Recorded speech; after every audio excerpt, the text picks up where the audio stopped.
जय भीम साथियों। एक ऐतिहासिक कदम में जिसकी गूंज पूरी दुनिया में उठेगी। दुनिया की सबसे बड़ी कंपनियों में से एक गूगल की मूल कंपनी के अल्फाबेट कर्मचारी संघ ने कहा है कि वो कार्यस्थलों में जातिगत भेदभाव के खिलाफ है। जैसे अमेरिका में नस्ल भेद पर पाबंदी है, वैसे ही अमेरिका में जातिगत भेदभाव को भी बंद किया जाना चाहिए। बाबा साहेब की जयंती के दिन एक बयान जारी कर उन्होंने कहा कि वो सिस्को जैसी बड़ी कंपनी में हुए एक प्रवासी दलित व्यक्ति पर जातिगत भेदभाव पर चल रहे मुकदमे में उस व्यक्ति के पक्ष में है, उनका समर्थन करते हैं।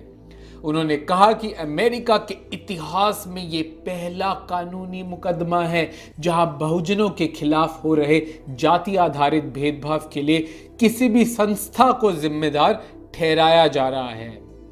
मामला दरअसल जुलाई 2020 का है, जब अमेरिका के कैलिफोर्निया शहर में सिस्को जैसी एक और अंतर्राष्ट्रीय टेक्नोलॉजी कंपनी के ऑफिस में एक प्रवासी दलित कर्मचारी ने यह आरोप लगाया था कि उनके दो मैनेजर्स ने, जो भारतीय सवर्ण जाति से आते हैं, उन्होंने उनके साथ जातिगत भेदभाव किया। इस घटना पर कैलिफोर्निया सरकार के निष्पक्ष रोजगार और आवास विभाग ने सिस्को के खिलाफ कानूनी मुकदमा दायर किया था। अमेरिका में पहली बार प्रवासी सवर्णों द्वारा प्रवासी बहुजनों पर हो रहे जातिवाद का मुकदमा हुआ और बात की जाने लगी कि कैसे दुनिया में जहां भी भारतीय समुदाय होगा वहां जाति जरूर होगी। गूगल की कर्मचारी यूनियंस के इस बयान पर प्रवासी बहुजनों में उत्साह की लहर दौड़ गई और उन्होंने इसे बहुत बड़ा कदम बताया है। ये जातिगत भेदभाव की लड़ाई में उन्हें प्रोत्साहन देगा। इक्वालिटी लैब्स प्रवासी भारतीयों की एक संस्था जो जातिगत भेदभाव के खिलाफ कैंपेन करती है अमेरिका में, उनका कहना है कि ये जाति से जुड़े नागरिक अधिकारों की लड़ाई में एक महत्वपूर्ण क्षण है, क्योंकि टेक्नोलॉजी के क्षेत्र में ये सबसे बड़ी कर्मचारी यूनियन का बयान है।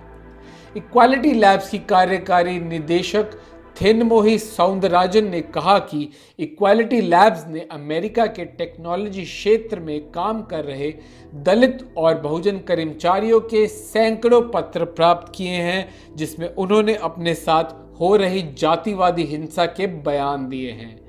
ये जरूरी है कि अमेरिकन कंपनियों में कर्मचारियों को जातिगत भेदभाव से सुरक्षा मिले।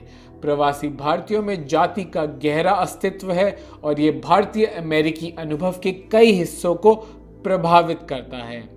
हमारी रिपोर्ट में जातिगत भेदभाव की व्यापकता दिखाई गई है। 4 में से 1 दलित को शारीरिक शोषण, 3 में से 2 को कार्यस्थान का भेदभाव और 3 में से 1 को शिक्षा में भेदभाव का अनुभव है। क्योंकि अमेरिका में नस्ल भेद का लंबा इतिहास रहा है, वहां रेस यानी नस्ल एक संरक्षित श्रेणी में आता है, जाति अभी तक नहीं आया है। संरक्षित श्रेणी में आने से जरूरी कानून और कदम उठाने पड़ते हैं वहां की संस्थाओं को भेदभाव रोकने के लिए। जैसे कि आप कहें, भारत में संविधान में फंडामेंटल राइट्स है और SC/ST एक्ट जैसे कानून हैं। अब गूगल के अल्फाबेट कर्मचारी यूनियन ने अपनी स्टेटमेंट में ये जरूर लिखा है कि गूगल के CEO सुंदर पिचाई और अमेरिकी सरकार दोनों को नस्लीय समानता के साथ साथ जातिगत समानता पर भी जोर देना चाहिए।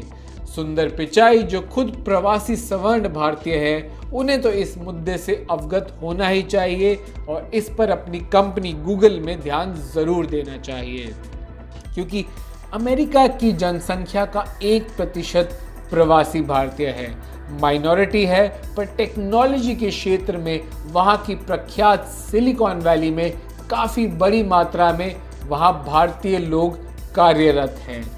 तो देखा आपने, जाति नहीं जाती, हिंदू समाज किसी भी दुनिया में किसी भी देश में जाए तो वहाँ जाति लेके जाता है, जातिगत भेदभाव रहता है।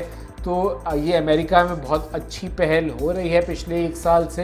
हमें आशा है बाकी कंट्रीज़ में, बाकी देशों में भी प्रवासी भारतीयों में ऐसी पहल होगी और हर देश में ऐसे कानून बनेंगे जहां प्रवासी बहुजनों को दुनिया के किसी भी कोने में डिस्क्रिमिनेशन यानी भेदभाव ना झेलना पड़े।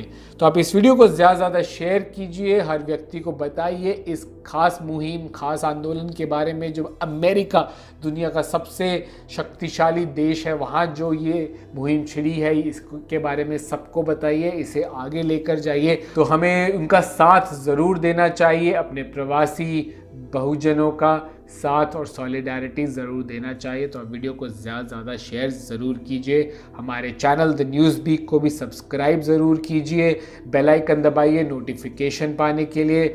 आप चाहे तो हमें फेसबुक, ट्विटर और इंस्टाग्राम पर भी ज़रूर फॉलो कीजिए, हम वहाँ रेगुलर अपडेट करते रहते हैं।